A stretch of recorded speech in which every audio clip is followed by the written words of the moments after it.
24 जनता news channel से मैं सत्येंद्र कुमार। आप देख रहे हैं 24 जनता न्यूज़ चैनल।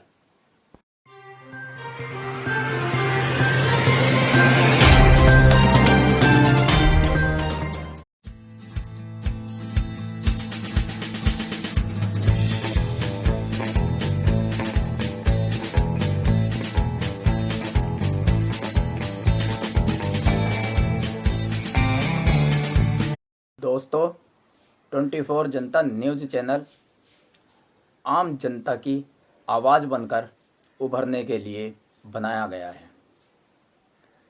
यह सबके सामने सच्चाई जानने के लिए ही तैयार किया गया है।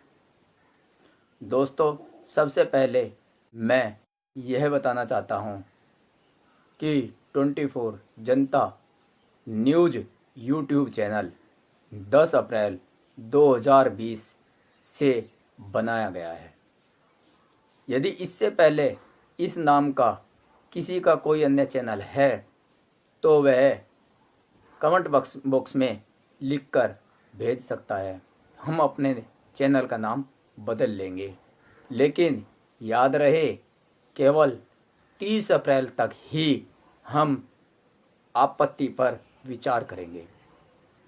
दोस्तों, जनता न्यूज़ चैनल ये आपका अपना चैनल है। इसका नाम है 24 जनता न्यूज़ चैनल। दोस्तों, यह किसी एक का नहीं है, मेरा नहीं है, ये हम सब का है। हम सब के सहयोग से ही इसका निर्माण संभव है। दोस्तों, जैसे कि इसका नाम है 24 जनता न्यूज़, यानी कि जनता की आवाज़ 24 घंटे यह जन जन तक, सरकार तक, उच्चाधिकारियों तक पहुंचाने के लिए वचनबद्ध है। दोस्तों, अभी फेसबुक पेज 24 जनता न्यूज़ पर एक घोषणा की गई है कि पर्दे के पीछे का सच एक प्रोग्राम 24 जनता न्यूज़ शुरू करने जा रहा है। जैसे कि उदाहरण के रूप में हाथी के दांत खाने के कुछ, दिखाने के कुछ होते हैं, इसी तरीके से राजनीतिज्ञ या कोई भी उच्चाधिकारी या कोई भी जन करता कुछ है, कहता कुछ है। जैसे एक नेता जनता के बीच वोट मांगने आता है, कहता है मैं देशभक्ति की भावना से आ रहा हूं, लेकिन वोट मिलने के बाद, जीतने के बाद वो उसी जनता का मालिक बन बैठ जाता है, जबकि सेवक है, जन सेवक है, जनता का सेवक है। तो पर्दे के पीछे का सच उदाहरण के रूप में यह है कि केवल वे अपनी रोजी रोटी के लिए ही आपसे वोट मांगने आते हैं। सभी को नहीं कहता मैं, कुछ एक ऐसे भी हैं जो सच्ची सेवा भाव से आते हैं, सेवा भाव भी करते हैं। तो ये तो कुछ एक उदाहरण है, पांचों उंगली एक सार नहीं है।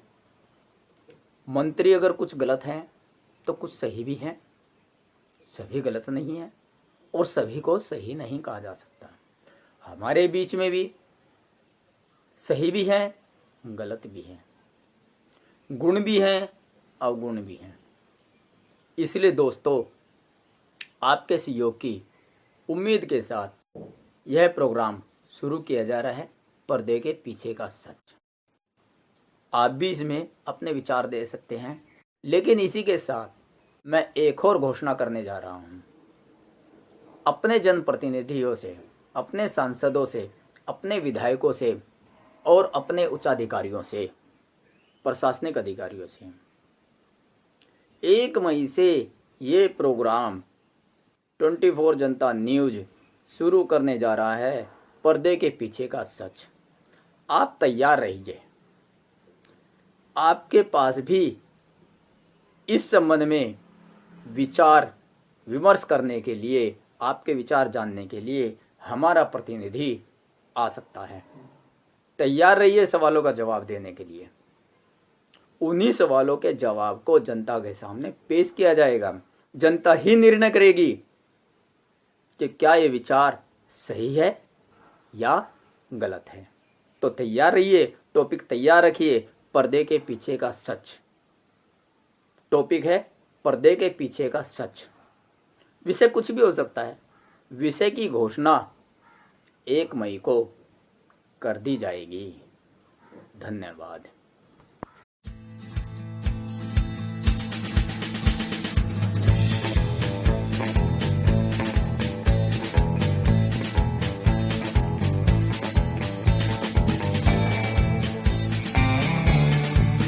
साथियों, मैं आपसे एक सवाल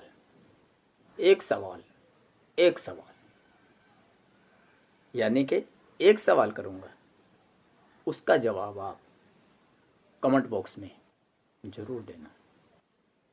दोस्तों, सरकार ने सरकारी आदमियों की पेंशन रोक दी है, पूर्णतया बंद कर दी है। तो मेरा सवाल है,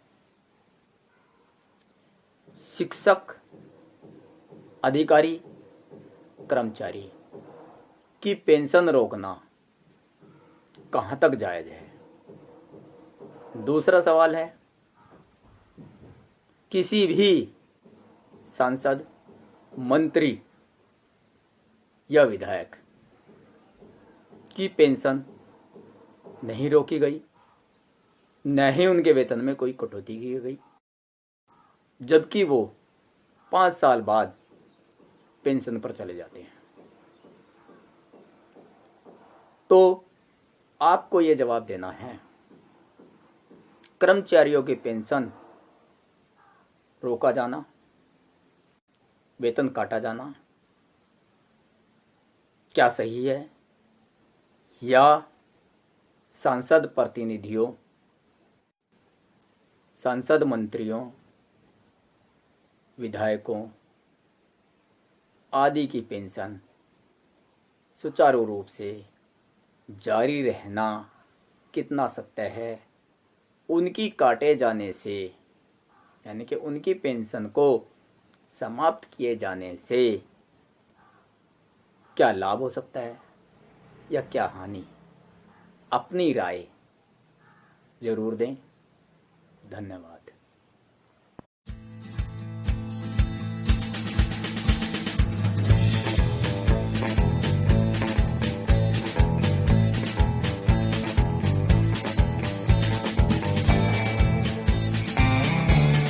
दोस्तों, आशा जनजागृति सेवा समिति के अध्यक्ष जितेंद्र कुमार वशिष्ठ ने एक अभियान शुरू कर रखा है। मैं फेसबुक पर भी उनकी पोस्टेज देखता रहता हूँ। उन्होंने कहा है, मध्यम वर्गीय और गरीबों की तरफ सरकार ध्यान दे और जो पेंशन विधायकों, सांसदों को दी जाती है, यदि उनकी पेंशन समाप्त नहीं की जाती तो जिन सरकारी कर्मचारियों की पेंशन 2005 के बाद नियुक्ति वालों की ख़त्म की गई है, उनको भी शुरू किया जाए, या फिर समानता का अधिकार रखते हुए जितेंद्र कुमार वशिष्ठ जी का कहना है कि सरकार सांसदों, विधायकों, मंत्रियों की भी पेंशन पर रोक लगाए।